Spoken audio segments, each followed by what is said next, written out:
Welcome to the Bowden Blitz ACC edition. I'm Joe Lisi, joined by former National Coach of the Year, Terry Bowden. Coach, week number 10 is on the horizon, but we take a look back at week number 9. Some dynamic performances will start in South Beach. Miami dominates Florida State. Yet again, they move on to 8-0 overall. They win 36-14. This is a matchup where Cam Ward didn't have to do a whole lot. This game was won in the trenches. Give me your thoughts about how that performance played out last Saturday night. You know, it's really one of the first Florida State-Miami games I've ever seen without any drama, without all the jabbering and the talk back and forth. It was just a methodical win by Miami. We didn't have to see heroics by the quarterback or come from behind. They just were better, and they were better. They just took the game over and over. Just a methodical approach. And so it's a different type of game for Miami, but I think it was good that they go out there and understand you can't always depend on your quarterback to bring you back in the last minutes of a ball game. I think the biggest takeaway as well is the killer instinct, right? They had played 3 straight close performances, Virginia Tech, Cal, and Louisville, 3 straight games. And this was an opportunity to really dominate an undermanned Florida State team. This was a Florida State team that had won the previous 2 meetings by an average margin of 10 plus per game, right? So they started fast. Not only that, but the rushing attack with Damian Martinez is starting to come alive. He rushes for 148 yards in the game, 2 big touchdowns. Offensive line now starting to get a push. They're more balanced than they were 4 or 5 weeks ago, and I think that will really benefit them heading into potentially an ACC title game. Yeah, I don't think as you get late in the season and you start playing the best teams, or they do get to a conference championship, or the playoffs, you've got to have a balanced attack. You can't play the better teams without a balanced attack. Now, FSU was a perfect team to make your running game get better because that's what Miami was able to do. But I do think there is some excitement about playing your rivalry. You know, Miami made a lot to do about, or their coach made a lot to do about being the state champion. They beat Florida, they beat South Florida, they beat Florida A&M, and they beat Florida State. And a majority of those guys on each team are still from Florida. Maybe not all the big names, but the majority of their roster are both from Florida, and it's very important that they win that game. So there wasn't a lot of jiving with each other and talking to each other and getting on each other, but it was important to Miami that they win that game. Now they face off against a very good Duke Blue Devil team. We'll break down that game a little bit later in the show. Florida State, we talk about it week to week. When does Mike Norvell stop the bleeding? They're 1-7 overall. They've traveled this week at home, underdogs. This team right now is reeling. They're searching for an identity. They have no answers offensively and defensively. They were converted 3 of 13 in terms of third down conversions, undisciplined, 8 penalties for another 65 yards. Each and every week, they seem to be getting worse as opposed to progressing. Where does Mike Norvell turn now in week number 10, and is it going to get better over the next few weeks? I don't know that it can get better. It started with the quarterback problem. They put all their eggs in one basket with DJU, and it didn't come through. He wasn't what they expected. They lost their recruiting war for Cam Ward, and second choice didn't turn out that good. And then with all the portal transfer players, I've said this several times, I'm wondering what kind of attitude they have when they come there being told they're going to be 13-0, they're going to play for a championship, and all of a sudden they only have 1 win. All of a sudden they stop performing, and you see it happen all over the team. So I really don't know. You hope they can get a win somewhere, but I don't see one that's going to come easy down the line. Now, we'll see how that plays out over the next few weeks for Mike Norvell and the Florida State Seminoles. The best game in the conference, Coach, was played in Durham last weekend, right? SMU on the road is an 11.5-point road favorite. The game goes to overtime. The Mustangs prevail 28-27. This team is not only one of the best in the conference, but potentially a dark horse to make the college football playoff. Well, they got an outstanding quarterback, and they play fast, and they score points, and they're an exciting football team. They've got themselves in the hunt, but they have a problem. They turned the ball over 6 times in that football game, and against none, 6-0, and they won the game, which almost never happens. I went back and looked at the national stats. They're 131th in the nation in fumble losses.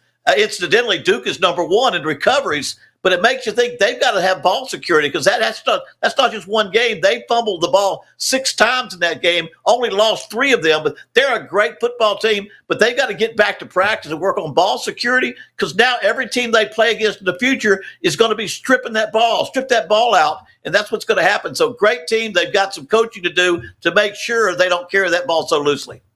And to your point, Kevin Jennings, the backup quarterback that took over for Preston Stone, 258 yards through the air, 1 touchdown, but 3 interceptions last week. He needs to clean that up, especially in terms of this week's matchup. When you look at SMU, though, Coach, they're running the football consistently, 211 yards on the ground, average well over 4 yards per carry. As long as SMU remains balanced, they could go toe-to-toe with the likes of the Clemson Tigers down the road, or even the Miami Hurricanes for that matter. Joe, you're right. I think the thing that's wrong is our perception of SMU. Many people who are not as old as I am don't remember when they had the great teams before they had the death penalty. And as they've come back, they were always at kind of a mid-between level or a lower level. But now that they're in the conference, over the last 4 or 5, they've made a huge commitment into recruiting, into their facilities, into having a big-time program. And I'll be honest with you, when I watch their offense and defense and the athletes that they have, there's no question to me they're going to remain a top team in the ACC. And I got a feeling they'll be hanging around when it comes down to conference championship time or playoff time. They're going to be hanging around and want to be heard. Yeah, holding opposing offenses to less than 20 points per game heading into that matchup last week. They were very good in run support, so we'll see how it plays out. They are playing at home this weekend, 7.5-point home favorites over the Pitt Panthers and Eli Holstein. All Pitt does, baby, is win football games. They did it again on Friday night. They dominate Syracuse, 5 interceptions against Kyle McCord. But, oh, by the way, Coach, 3 of those were taken to the house as pick sixes. Holstein didn't have to do all that much, 108 yards through the air. But Pitt's defense is now starting to come around at just the right time. Well, Pittsburgh they have a great coaching staff, a great head coach, and they've always played tough football. I think last year was a bit of an anomaly to how they played over the years. But let me tell you something. When you have 3 interceptions for touchdowns, you're not supposed to win that day. You're not supposed to win. I played LSU one year and beat them 31-28, and we did not score 1 touchdown. We had 4 turnovers that went for touchdowns, but that doesn't happen once in a lifetime. But again, the way they're playing, though, they continue to play very, very well and find a way to win. When you see these teams, we talk about Pitt and their quarterback, but now the defense coming. We know about Clemson, always predicated on defense and very good against elite competition. No matter who wins the ACC this year, body of work, when you look at the top 4 teams, could they go up against the likes of Georgia and some of the teams in the SEC, depending upon how it plays out? Or do you still believe they're a cut below some of those teams in the Big Ten and SEC, respectively? Yeah, I still think there are 4 or 5 teams that, from a talent perspective, they're above everybody else. The first thing I ever do when I'm evaluating a game, I look at the talent level and see if it's different. And I can probably name 4 teams right now that have more talent than the teams they're going to play. And Pittsburgh would not be in that top level of talent. But the problem is we're seeing, and think about, especially out of Ohio State and maybe Texas, they're not playing up to their talent level. So the thing that we can see now, if those teams with all this talent, the NFL talent, don't play up to where they should be playing, these teams like Pitt can beat them on any day. They can play. They'll be able to beat them on those kind of days. Absolutely. And Pitt, should they strike the upset over SMU this weekend, they'll be undefeated and heading into week number 11 with a 10-0 overall record. So keep an eye out for that. When Coach and I return, we'll break down some of the bigger matchups in the ACC for week number 10. Joe Lisi, Terry Bowden coming right back on the Bowden Blitz.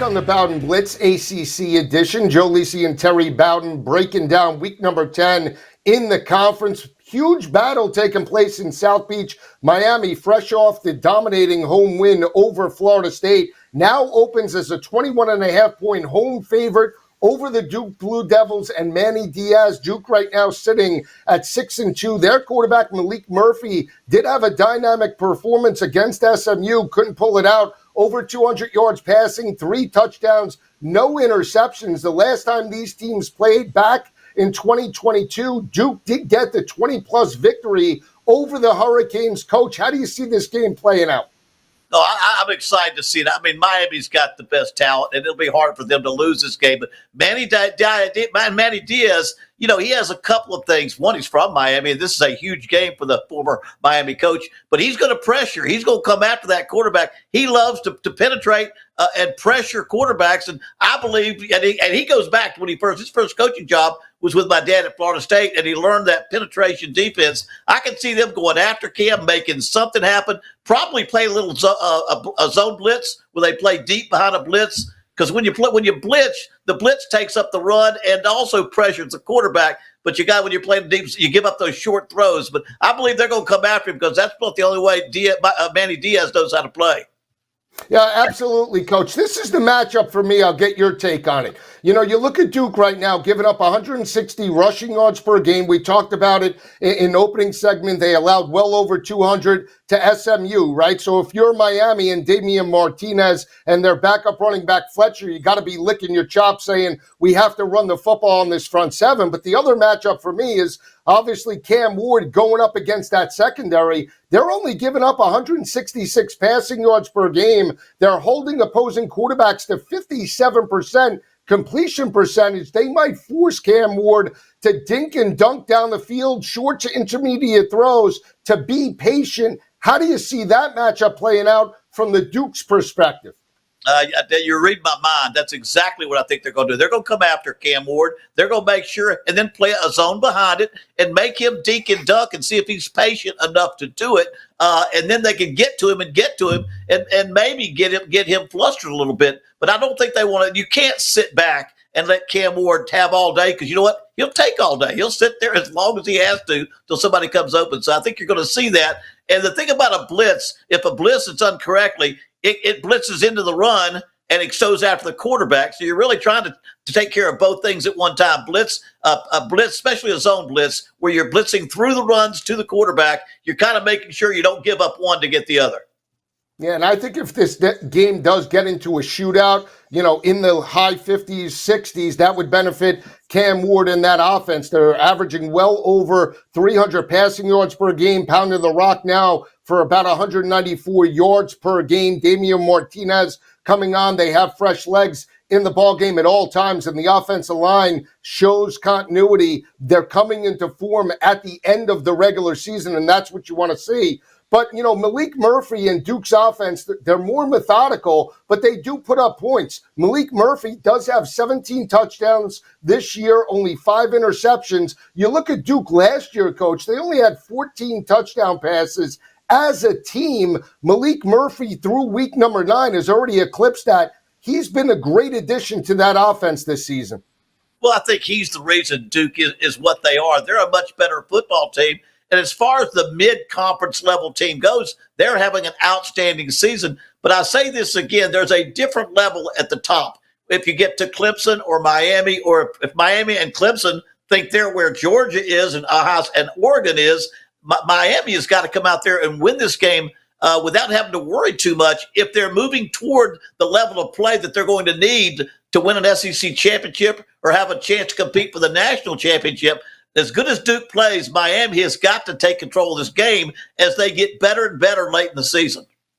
I like the under 54.5. I do lean to the Duke Blue Devils with the points because of Malik Murphy and because Manny Diaz is an aggressive defensive play caller. I'll take the points in that matchup. When you look at the other game in the conference, Coach, Clemson and Louisville. Clemson coming off a bye. They're 4-0 at home this year. They've won those games by an average margin of victory of 28.4 points per game. Did pick up a win 2 weeks ago against Virginia, 48-31. They've dominated the series against Louisville. They have won 8 straight heading into this matchup, but they're coming out of a bye, and we always talk about a bye being a benefit or a detriment to a team. How do you see the bye week affecting Clemson heading into week number 10?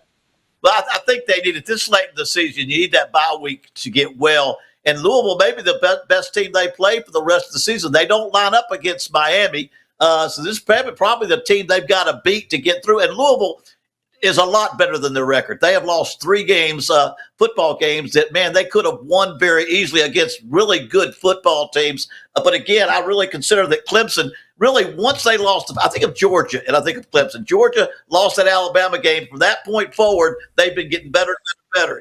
Then Clemson lost that Georgia game. And from that point on, they're getting better and better. The key is Cade Klubnik has become an outstanding quarterback. He's throwing the deep ball, and there's one thing Louisville has a trouble with. They have trouble with the vertical deep pass, and that's what Klubnik loves to do right now. And you saw them get exposed a couple of weeks ago against Miami. Cam Ward had great success over the middle part of the field in that 7-point win. So we'll see how that plays out from a defensive perspective. When you look at Clemson right now, averaging 190 rushing yards per game, they're throwing for 290 yards per game through the air with Klubnik. He's played very well, completing well over 65% of his passes, 20 touchdowns. And Coach, Clemson's offensive line has only allowed 6 sacks. So they're allowing Cade Klubnik the time to locate his wide receivers this season. Well, again, you're looking at the running game is going with the passing game. And it doesn't matter which one comes first. He's hitting the vertical passes downfield, and now that spreads out the safeties of the secondary, so that running game starts working. And then when the defensive line has to worry about a run to a pass, they can't put their ears back and go after the quarterback. So that run game helps them protect the quarterback, easier to protect the quarterback when you're running the football, and it gives the quarterback a break every now and then and not have to throw every down. And Louisville's coming off a come-from-behind win against Boston College. They trailed by double digits last Friday and won it 31-27. When Coach and I return, we'll dive into the battle in SMU, Pittsburgh, and the Mustangs coming up next on the Bowden Blitz.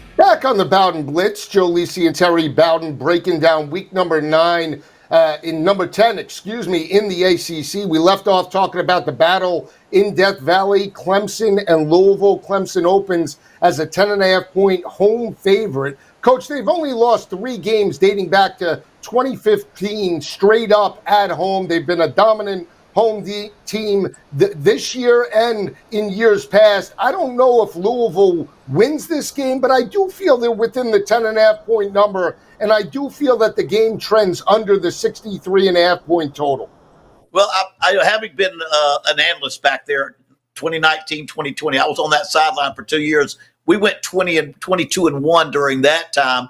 And what happens is you start to feel that atmosphere, that Death Valley atmosphere. They've got a culture and a swagger back at Clemson. And back then you had a swagger. It's not the same thing as the Miami swagger. It's their own culture, their own style. But that's why I think they will cover against the spread. I believe when you get to that environment and where they're playing right now and how tough it was on Dabo and that coaching staff and that team the last couple of years where they weren't the elite teams of the country. They've got a taste of it again, and they will play a great game at home. And I see their program elevating themselves just like we've seen Georgia and like we've seen these other teams toward the end of the season, Miami, elevate themselves toward the end of the game, end of the season. It's a 7:30 kick under the lights in Death Valley. Coach likes Clemson.